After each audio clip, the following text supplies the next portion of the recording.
Hai Brewers, balik lagi bersama saya Christian, founder dari Nordic Coffee. Di depan saya ini ada grinder yang mungkin agak mirip dengan Timor Sculpture 78. Cuma ini sebenarnya seri terbaru dari Timor yang harusnya launching tahun lalu. Teman nggak tahu gimana sama Timor baru di launching tahun ini. Sampai hype-nya tuh udah hilang banget karena udah viral duluan. Yaps, kalau kalian lihat sebenarnya bentuknya serupa tapi tak sama. Cuman kalau di sini kalian bisa lihat sendiri Sculpture 78S. Apa bedanya sama Sculpture yang lama istilah kata? Ya karena dia punya fitur yaitu burnya yang berbeda. Dan bur ini bisa untuk espresso, bisa untuk filter juga. Sekarang fiturnya sebenarnya hampir mirip, yaitu di sini ada magnetic catch cup. Nah, bisa langsung ini. Terus ini ada, buat saya ini lumayan itu ya, knock boxnya ini lumayan unik dari Timor. Coba perbedaannya adalah di gilingannya sini. Nah, ini kalau kita balik di sini, gilingannya ini dia tuh bisa buat espresso. Jadi kalau di 0 sampai 1 ini dia sebenarnya bisa buat espresso. Terus kedua ini nanti ada turkis atau apa. Nah, di sini ada ketchup cupnya juga magnetic.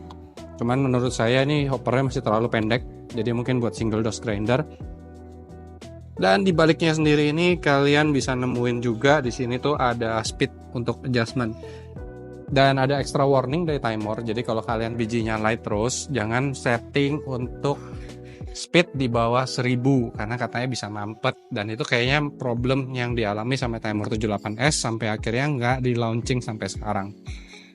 Kelengkapan di dalamnya sendiri juga hampir sama, ada instruksi book manual, dan oh ya, Timor ini dipinjemin sama Ko Beni atau Bapak Timor Indonesia. Untuk ininya sendiri masih sama, jadi kalau kalian datang kalian akan dapat dus, terus ada kuas dan blower. Jadi kalian udah nggak usah khawatir lagi kalau kalian nggak punya alat kebersihan. Kuas dan blower bisa buat nguasin atau bersihin grinder kalian biar lebih terjaga lagi. Dan sebetulnya kita dengan Timor 78 ini kita cukup amazed ya dengan resultnya, dan saya nggak habis pikir kenapa dia launching juga yang 78S yang bisa buat espresso sama manual.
Tadi kita udah cobain kalau Daimler 78S ini baik di filter atau di manual brewing.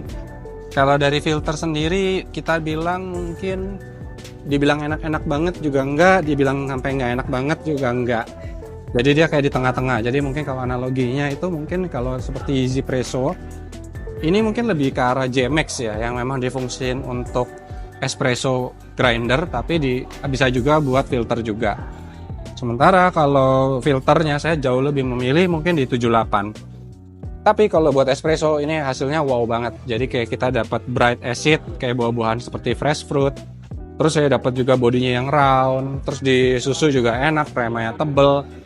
Dial ini juga gampang. Jadi so far mungkin ini grinder rumahan untuk espresso yang terbaik kalau saya bilang.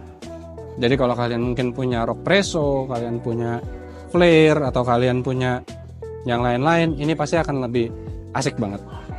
Sementara gitu aja, tapi kalau kalian pertanyaan apakah saya cukup beli 78S untuk filter dan manual brew, bisa, tapi kalau saya bilang mungkin di filternya ini kurang optimum. Kalau dari segi harga dia agak lebih mahal sedikit, dan sementara sih kalau kualitasnya Timor sendiri nggak usah diraguin ya, karena kita sendiri sudah mengujinya, yaitu 78 kita pakai di branch kita di Makassar. Sementara gitu aja, dan habis gini terima kasih buat Ko Beni udah minjemin Timor 78S ini dan main-main selama 3 minggu. Jadi kita kurang lebih bisa tahu kalau dari segi harga sebenarnya lumayan terjangkau sih, karena masih di bawahnya niche. Nah, perannya sama niche grinder kira-kira gimana kalau dari segi harga, terus dari segi result espresso, dari flat bur, sementara niche itu kan conical bur. Saya belum coba juga niche duo yang pakai itu. Ini bisa bersaing banget. Tapi apakah bisa buat coffee shop? Kalau kalian mungkin fokusnya ke espresso atau kopi susu gula aren, mungkin grinder ini nggak cocok karena memang peruntukannya untuk home. Sementara itu aja. Jadi kalau kalian ada pertanyaan lebih lanjut atau ada ide, ini belum di review part yang ini, mungkin kalian bisa like, subscribe, komen di bawah mengenai Timor 78 ini. Menurut kalian gimana? Apakah review ini membantu atau enggak? Jangan lupa subscribe ya. Sampai jumpa di feed berikutnya.